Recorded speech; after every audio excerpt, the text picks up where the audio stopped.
Batman, Vengeance for a Dead Man, Gotham City, New Jersey, March 2006. The Batman and the Commissioner were in the Gotham City morgue looking over a body. As the Batman asked the Commissioner, You have identified the body, Commissioner? then the Commissioner responds to Batman, He's Mason Sterling, the head of the Research Institute, the so-called think tank. It's the way he died that bothers me and baffles me. The Commissioner continues, You see, his brain has been removed. Batman was shocked and baffled. He's never seen anything like this in the 7 years that he's been crime fighting. Then the Batman and the Commissioner walk down the hall, and the Commissioner continues to explain. Finally, Batman, my men don't know where to begin. I thought you might have an idea or two. Then Batman responds back to the Commissioner. I have, sir. The contents of this envelope. These things you found in Sterling's pockets. Batman was holding up the manila envelope, and he continued to explain to the Commissioner as he pulled out something, a cigarette case, from the manila envelope. There are only few stores in Gotham that sell these Egyptian cigarettes. Judging from the stains on the murdered man's fingers, he smoked a lot of them. And one of the stores is near where the body was found. I'll call you in a few hours after I investigate. So Batman leaves the city morgue, grapples up to the roof, and runs towards his destination. As he was heading towards his destination, he was thinking to himself, My destination's in easy walking distance. I could travel faster over the rooftops, but someone is following me. I think I'll just let them and see what happens. Then Batman lands right in front of the cigarette store, and he thinks to himself, This place is run by Flink Davenport, ex-pickpocket. He sells odd cigarettes, and he hears lots of underworld gossip. So Batman heads into the store. The name of the store was Night Owl Smokes, with a big sign on the window that said open all night. Seconds later, inside the store, Batman was in there interrogating Flinky, and he hands Flinky a photo, and he asks Flinky, You recognize the man in this photo, Flinky? Then Flinky responds to Batman's question. Yes, he's a customer. I sell him them fancy foreign smokes. Why, is he in trouble? Asked Flinky. Batman answers back. The worst kind. The last trouble. Flinky says to Batman, Oh boy. Well, I might be able to help you, he says to Batman. Then he reaches over behind him and picks up a cigar box, and he says, Hey, I got something might interest you. Check this. Looks like an ordinary cigar box, right? Only when you open the lid, you get a couple eyes full of blindness. It's a gimmick to cool out hold-up men. Flinky quickly opens the cigar box, and a bright flash of light emanated from there, temporarily blinding Batman. And then he says to Batman, I owe you a hurtin' from the time you sent me to the slammer, Batman. The flash of light temporarily blinds Batman, but Batman quickly swings his arm and hits Flinky in the face, sending Flinky flying back, and Flinky landed on the table, knocking over several small boxes of cigars and cigarettes. And Batman says, I can't see, but I can hit. And then Batman goes on. Your big mouth gives me a perfect target. Then suddenly, one of the employees who works at the smoke shop comes out. He was listening the whole time at the exchange between Batman and Flinky, and he comes out and he attacks the blinded Batman, hitting him across the face. And he says to Batman, I owe you something too, Batman. Like Flinky, I once spent a year behind bars, and you put me there. Then the young employee who attacked Batman pulls out a switchblade. And he says to Batman, I've been waiting for a chance to get even, praying for it. Suddenly, There is the muffled cough of a silenced pistol, and the glittering blade spins from the numbed fingers.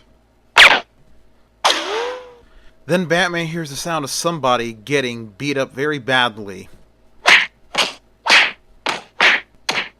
and the would-be assassin is catapulted through the window by the body blocking of the almost sightless Batman. Then Batman was thinking, someone fired that shot. Someone who's coming must clear my vision. Is it a friend or yet another enemy? Slowly the Batman's vision clears and he recognizes a lovely familiar face and he says, Talia. She says, yes, dear Batman, it is your own Talia. Then Batman says, So you are following me. Why? Then Talia explains her actions. I knew of Mason Sterling's death. My father has many sources of information, and I saw the police signaling you in the sky. It was simple to deduce you would be at the morgue. I wished to kiss you again. And then she continues. I also may be able to aid you in locating Sterling's slayer. My father's informants say his partner was responsible. And then Batman says to her, His partner? She says, yes, indeed, the co-owner of Sterling's Research Institute. And Batman says to her, Then we will pay a call on him tomorrow. Until we meet, thanks for the timely sharpshooting. And Talia says, my pleasure, dear Batman. So at dusk the following evening, Batman and Talia were together at the place they wanted to go to. And Talia says to Batman, the man we want is behind this fence. The question is, how do we get past it? It's too high to jump and charged with electricity, and the grounds are patrolled by killer dogs. Batman says to Talia, No problem. If you come prepared, first we eliminate the electrical charge with this special gadget. At the same time, it silences any alarms. Batman pulls some device out of his utility belt. It was unknown what this device was, but he put the device against the chain link fence that was charged with electricity, and the entire electricity ran through the device, and soon it was done. The device was smoking from all that energy coursing through it, and Batman pulls it off the fence and puts it back in his utility belt. Then he says to Talia, Next, the mini laser from my utility belt cuts us a gate. Then Batman pulls out a small cutting laser from his utility belt and begins cutting the chain link fence.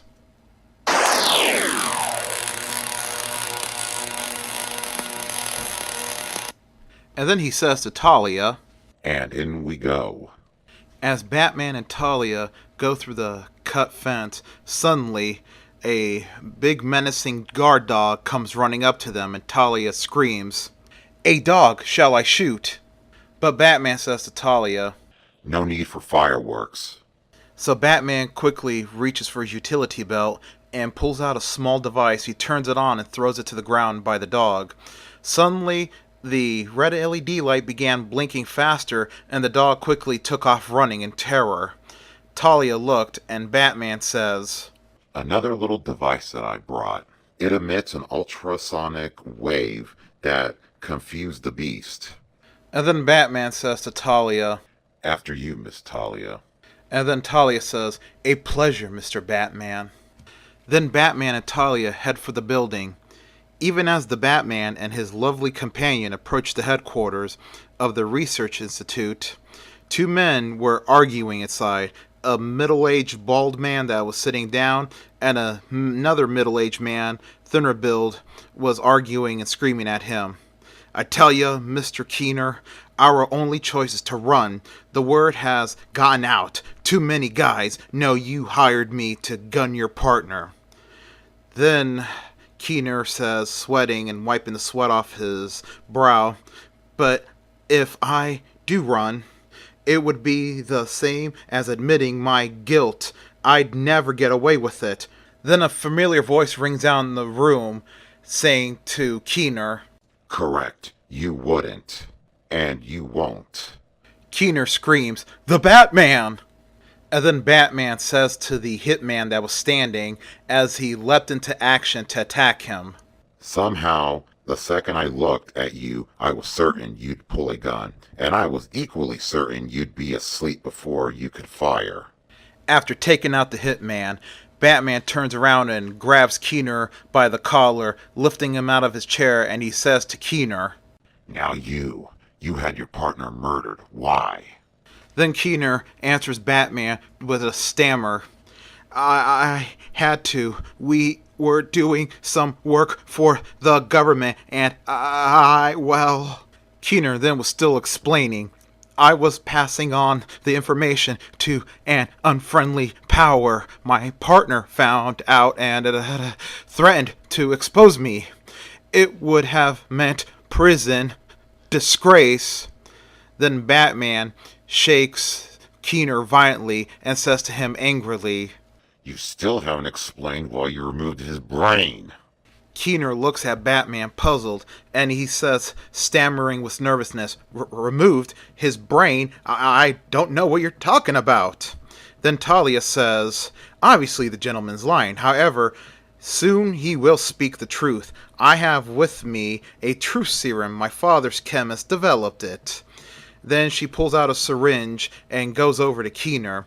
Then she takes the cap off and injects the syringe into Keener's carotid artery, and she says to Batman, A single injection and the subject is unable to continue speaking untruths.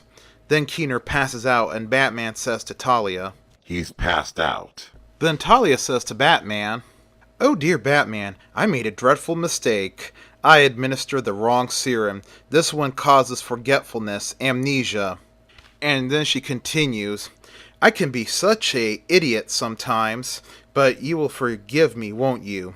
After all, I did lead you to the killer, and you do have a confession from him. Then Batman says to Talia, Nothing more we can do except phone Commissioner Gordon and tell him where to pick up his criminals. Then I'll drive you back to Gotham. Moments later, in a dark, desolate roadway leading back to Gotham City, the Batmobile comes flying by.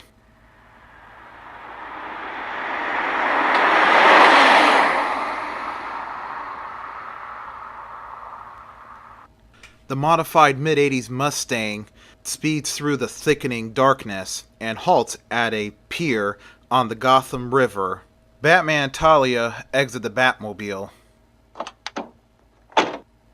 On the river, Batman sees a huge yacht not too far from the pier, and then Talia says to him, I'm living on my father's yacht.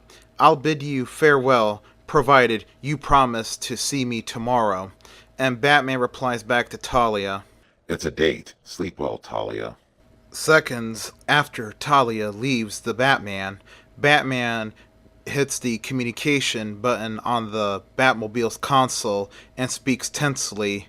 Alfred, listen, I need help. I've caught a murderer, but I haven't solved the crime. I want you to send the Batboat near Pier 17 and... Soon on the deck of the luxury vessel, Talia is greeted by a Korean fellow in a white lab coat, and she says, Dr. Moon, aren't you supposed to be at the laboratory? Then Dr. Moon says to Talia, Your father is attending to matters there. I have instructions to return with you. Then Talia says to him, Then let us not delay. I presume transportation is waiting. And then Moon says to Talia, All is in readiness. And down go the girl and the man, known as Moon, to a hatch in the keel of the yacht.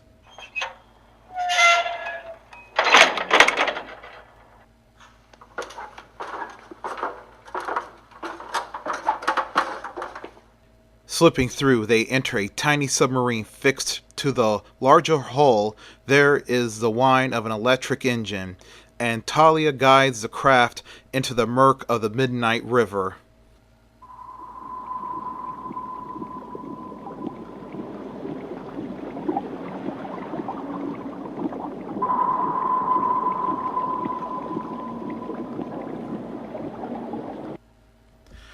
Moments later at the river's edge, the Bat boat pulls up and Batman jumps aboard.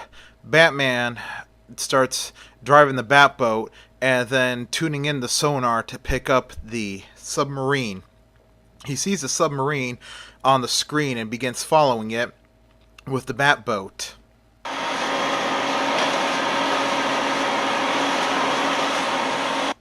Then Alfred communicates to Batman through the communication system and asked Batman why he needed the boat, and Batman explained to him through the communication system.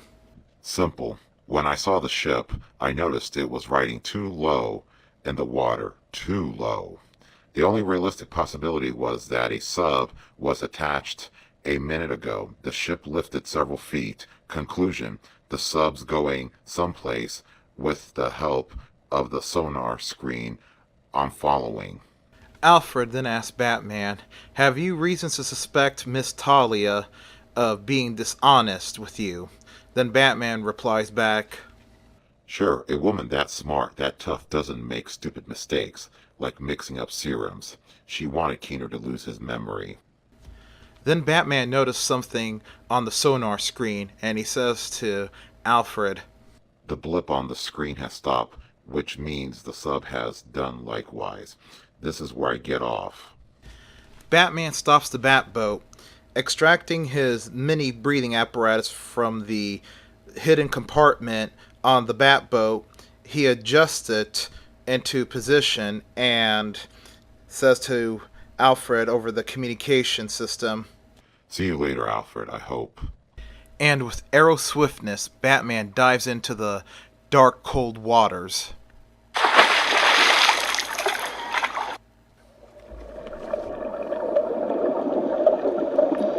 And with strong, steady strokes, he plunges towards a light which shines in the gloom.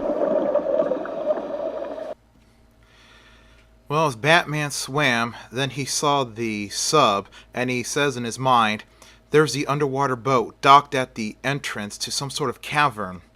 As I suspected, it bears the demon's head insignia, the mark of Talia's father, Ra's al Ghul. After making his discovery, suddenly a scuba henchman swims up behind Batman and attacks him. Batman was struggling as the man was trying to dislodge his respirator. Batman knew punches wouldn't work underwater, so he had to use judo, and he did. And he flips the man forward while in the process breaking his arm. Then Batman, still knowing that an ordinary punch wouldn't hurt the guy, quickly pulled the guy right back at him with all his force and met him halfway with a karate jab, knocking the enemy diver out cold. Batman swims away and says in his mind, he sleeps the sleep of the sore-chinned. His tanks will keep him alive. So Batman swims and finds the airlock. He goes in through the airlock. After going in, he exits inside to the hideout and closes the airlock behind him.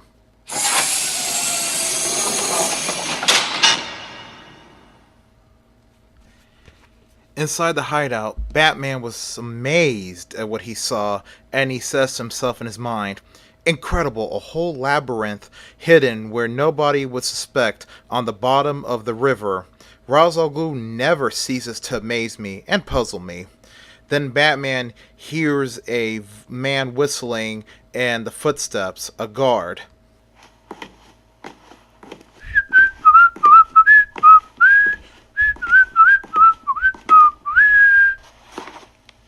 Batman also heard faint voices coming down from the corridor, and he says in his mind, voices coming from down the corridor, the voice of Ra's al Ghul himself.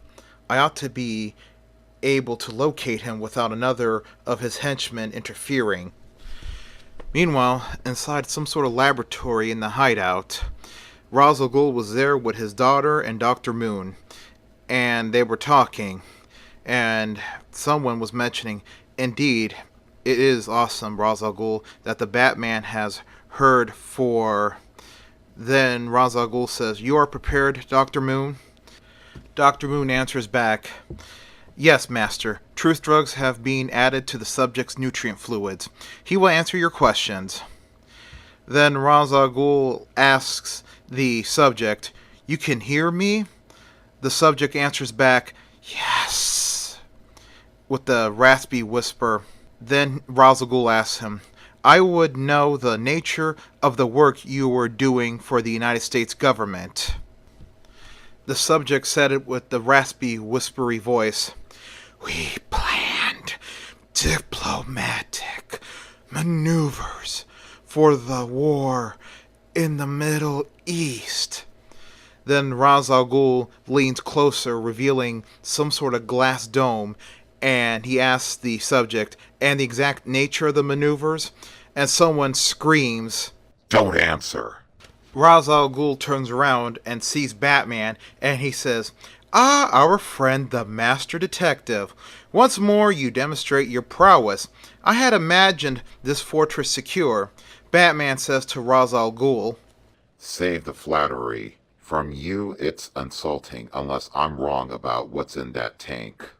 Batman gazes upon the glass dome on top of a tank, and to his shock and horror, he sees a brain.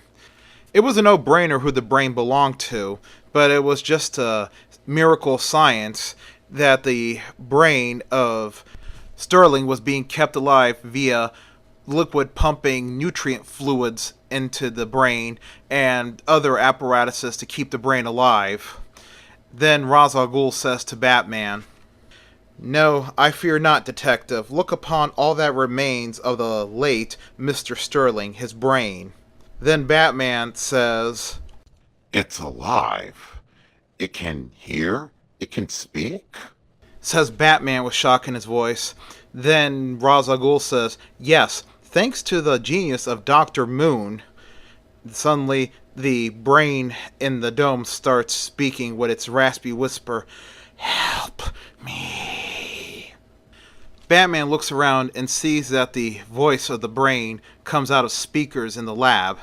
And then Batman sees some sort of fancy computerized modulator that was hooked up to the brain that translated the impulse into speech. Batman was shocked and awed at what Ra's al Ghul, or should he say, Dr. Moon, had accomplished. Then Batman says to Ra's al Ghul angrily, You're inhuman. Then Ra's al Ghul answers back, "Am I, detective? Is it inhuman to prolong life in whatever form? When my servants found Sterling, his body was hopelessly destroyed. We preserved what we could." Then Batman angrily asks Ra's al Ghul. Why? Ra's al Ghul answers Batman back, "Because it contains knowledge, useful to my organization. I long for a better world, not one commanded by fools. This is my dream. Mr. Sterling's information will aid me in realizing it." He continues, "And when my world is realized, you will sit at my side along with my daughter." Then Batman responds back angrily, No. You're mad. Insane. With the need for power. I've never realized it until this moment. Then Ra's al Ghul says, "Alas, I feared such would be your reaction. Dr. Moon, summon my soldiers." Then Dr. Moon says, running, "As you command, master." But Batman quickly jumps into action. He stops Dr. Moon from getting help, and he grabs Dr. Moon into a sleeper hold and knocks him out cold. Then he says to Ra's al Ghul, You're going to the authorities, Roz. You'll confess your scheme and the crimes you committed to further it. Then Batman keeps saying to Ra's al Ghul angrily, Don't you resist, Roz. You either, Talia. I'd hate to harm you too. Talia answers Batman back, "Because you love me as I love you, admit it, dearest." Then Batman answers her, Maybe so, but it makes no difference. But then the unexpected happens. Ra's al Ghul gestures, and a transparent shield drops from the arched ceiling again. The Batman leaps. Too late. His blows are futile against the steely plastic. Helpless, furious, he watches his quarries escape, and a rasping sound reaches his ears. "I can help. Press red button. We'll lift barrier." Instantly, the Batman obeys and presses the button. There is a dull explosion, and immediately the brain of Mason Sterling is encased in flames. Then Batman says to the flaming brain, You lied. You knew you would die. with his last ounce of energy, the brain of Sterling says, could not continue to exist like this. Then the brain was finally dead. In the chamber, there is the cold, unmistakable presence of death. The Batman stands silent and seething with anger, vowing vengeance for a dead man. Like and subscribe. The end.